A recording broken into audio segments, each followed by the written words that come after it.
Lafayette, at a very early age, was keyed into glory, a desire for glory.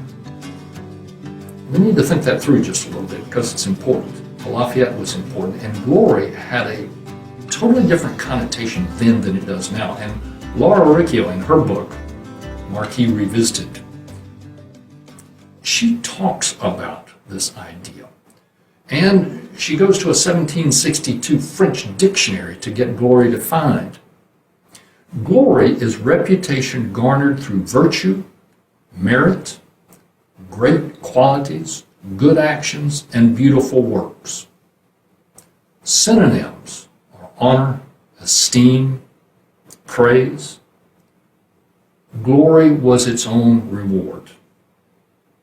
So this wasn't celebrity for its own sake. This wasn't just being famous. This had purpose to it. One sought glory, but it was process.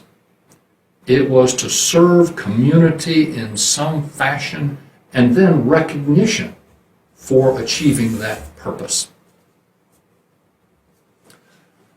The beast of the Gavaudan was marauding. It was killing women, children, livestock. Gavaudan is in the southern part of what is today the region of Auvergne, Rhône, Alps, down south.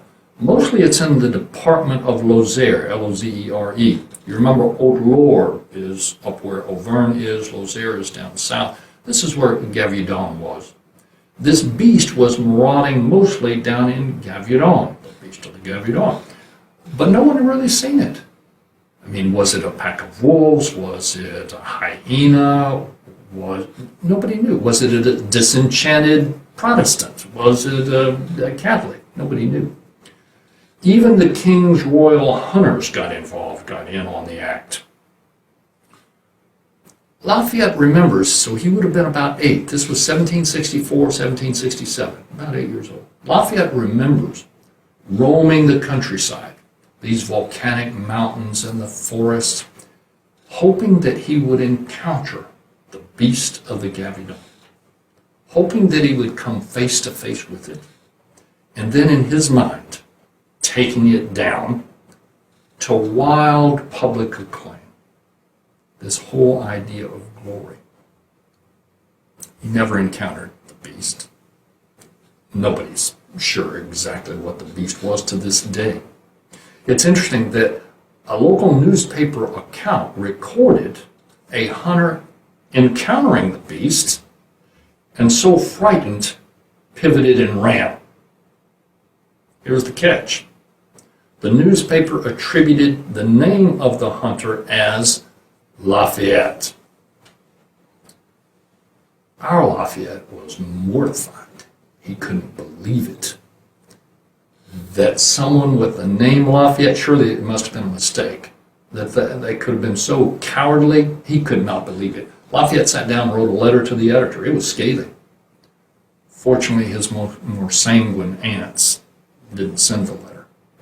But proof of concept, this whole idea of glory, the beast of the Gavaudan, was an example of that. When he was 10, 1768, I see the brains clicking. He was born in 1757, so 1768 making 11. But keep in mind, he was born September the 6th, so he really doesn't turn over that leaf until after September the 6th. So when he was about 10, his mother decided it was time. Lafayette would leave Chavagnac and would go to Paris.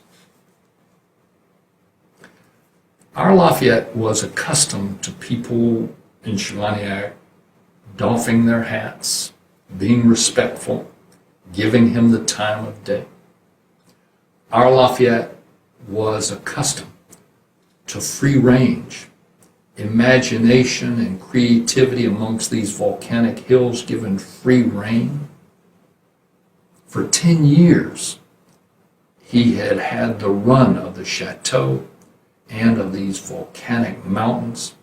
His best confidant, his best friend, Louise Marie, right at hand. And now he was going to move. Chivoniak, there were no people around. There was nobody elbow to elbow. Now he was going to move to Paris, 750,000 people. And instead of the natural designs of Chivoniak, it was going to be the very artificial royal garden designs. It's going to be the arrogant pedigrees of people who had family trees that went back hundreds of years before his, and they would lord it over you. That counted for a lot. So Lafayette was going to be tested. It's interesting to me that Louis Gottschalk, that self-same scholar, 20th century, says in his first book that Lafayette during this time had no philosophy. I disagree, and I think the grounds are firm. Lafayette did have philosophy. We may argue that it wasn't articulated, that it had not been set to prose. But listen, for 10 years, this youngster, this blank page, was inland. Black dirt, volcanoes, freewheeling. Just the presence of being able to look out into the distance had to say much about potential and possibility and can-do. Plus the people. Marie Catherine, Margaret, Marie, Louise Charlotte, to say nothing of Louise Marie. These made a difference. These imbued in him a philosophy. He had a temperament and a disposition that were the essence of philosophy. Just hadn't been written out as yet. So now, Marie Catherine would lose her grandson. Marguerite Madeline would lose her nephew that she had doted on. Louise Charlotte Shirley lamented the fact that now her daughter, Louise Marie, would lose her closest confidant. Lafayette had lost his father before he was 2. His mother was an intermittent presence. But children are resilient. They accommodate. Lafayette had done that for 10 years. And furthermore, they accommodate to place and to people. And Lafayette was surrounded by great place, great people.